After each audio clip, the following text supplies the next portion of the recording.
could save you hundreds on car insurance.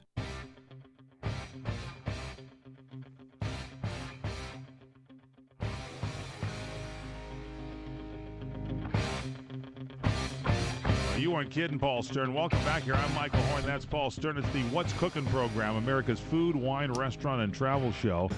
Got to tell you, Joe Theismann, good to start off the show with him. Football season starting off this weekend, ladies and gentlemen, so enjoy the games.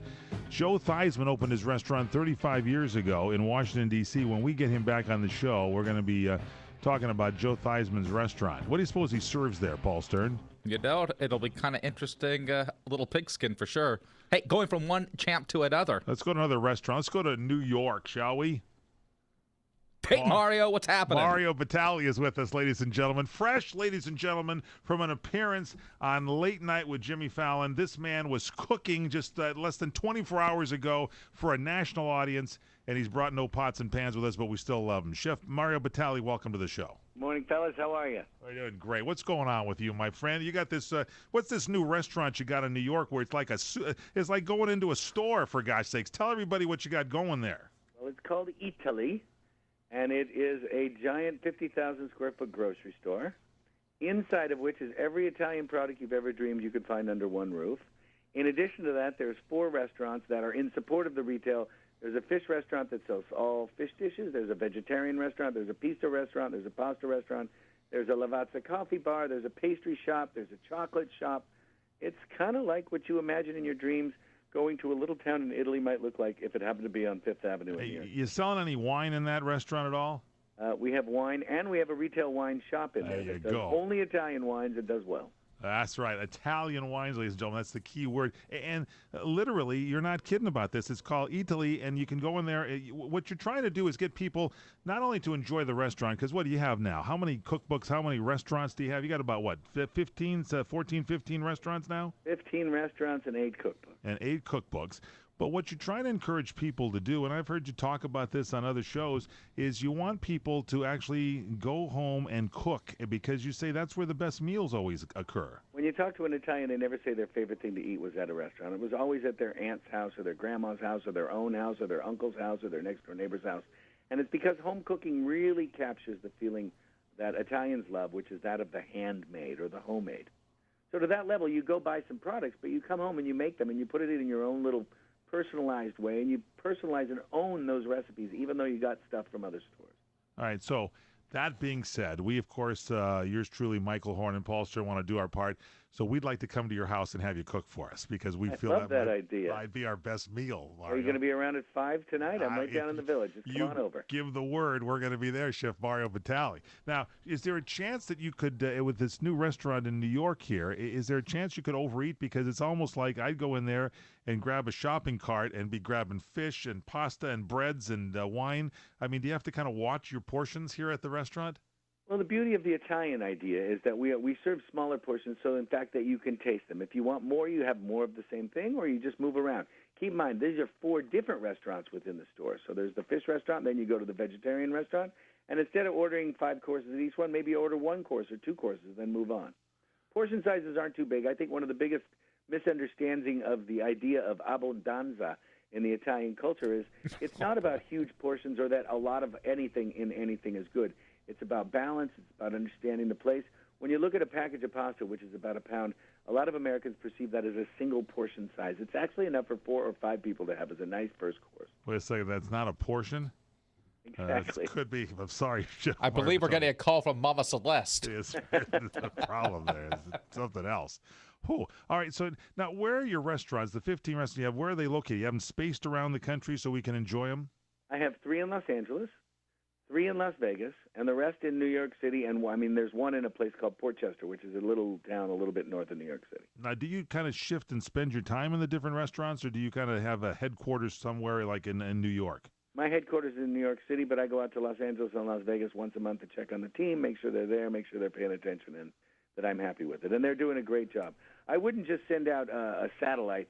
In Los Angeles, we have Nancy Silverton, who's our operating partner, who's more or less the goddess of the delicious of the whole town. So she operates and works there with executive chef Matt Molina. And in Vegas, we have one of my best guys, a guy named Zach Allen, who's been a culinary director out there since we opened. And he's really part of the family and part of the team.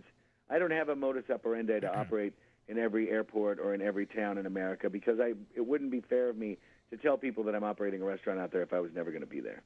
Now I gotta ask now, Marty, up to anything like special today? Because everybody watches you on Iron Chef America. We watch, of course.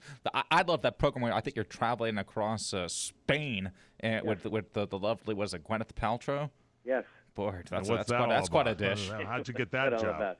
Can you blame me? Yeah, exactly. I went to high school in Spain, and Gwyneth spent a good part of her high school times in there. And we both just love the people, the culture, the music, and most importantly, the food. So we traveled around looking and seeing what kind of things were interesting and what kind of traditionally, what kind of things were happening there that we thought Americans might like to look about and figure out about. My next show is similar in that, except that there will be no movie stars and no fancy sports cars. I'm going to drive around Sicily with a couple of older babes from Sicily, learning the traditional recipes through their eyes. Thank you. It's kind of the anti-movie star show. The anti-movie star show. So you went to high school in Spain. Where were the roots? The roots were in Italy. How'd you get to Spain? My dad worked with Boeing. I was born and raised in Seattle. Wow. And my dad worked with Boeing Airplane Company, and they brought us over there in the mid-'70s, and my parents got to stay there for 10 years, and then they moved to England. I came back to New Jersey to go to college at Rutgers in 1978 and started studying Spanish theater of the Golden Age, realized after 4 years that there were no real careers in Spanish theater of the Golden Age, and I had worked at a pizzeria called Stuff Your Face in New Brunswick, where Rutgers is, and I fell in love with the excitement of the restaurant business, with the adrenaline rush of working through a dinner rush, and then also just kind of the collaborative effort of working through something that was a task at hand that everyone could do if they did it as a team. Mario, now my producer Jack Roberts tells us that you're involved with is it Barilla Pasta? Barilla Pasta has come up with something called the Celebrity Pasta Lovers Cookbook. And it's not a hardcover book. It's something that you could download for free. You go to sharethetable.com, and when you download it for free, Barilla, the pasta company, will donate $1 per download to Meals on Wheels, which is a delicious charity that brings hot, nutritious meals to homebound elderly. Inside the book that you'll download, there are recipes created by celebrities as illustrious as Jimmy Fallon and Mariska Hargitay and Meryl Streep and Andy Roddick, and they get those for free, and they get to watch and learn how to make these in the idea that what's really missing most in America right now is the fundamental and crucial component of having dinner with your family together at least a couple times, if not every night.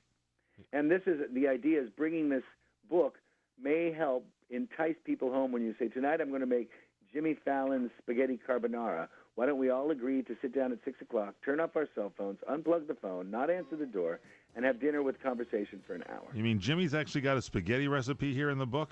Oh, we made it last night on TV. Was that? He acted like his recipe. He acted like he didn't know what you were doing there. I mean, that was because I move a little quicker than him. You really do. You put that thing together quickly. That was his recipe. What did it taste like? I didn't see anybody tasting that down at the Don't they end. usually bring it on into the audience? Yeah, they what? You know who eats when I cook on that show? Who? The Roots. Yeah, that's they what I thought. love me when I'm on that's what that I thought. show. The Roots. You've been there about 6 times on the show. I love the Roots. With my 6th visit, I bring an extra bottle of wine just for the band. I So much for the studio audience, Mike. They're so happy. They love you. I love you on the show, too. Give us the website again so we can get to take care of the Meals on Wheels and get the ShareTheTable.com. ShareTheTable.com. You're going to be out at Universal Studio with Wolfgang Puck again this year with Meals on Wheels? I'm going to try to get down there. We'd love to see you. You're the man. Thanks so much, Mario Batali, the Iron Chef, the best-selling author, the restaurateur, and the man who gives back to Meals on Wheels. Thanks for being with us. What are you going to do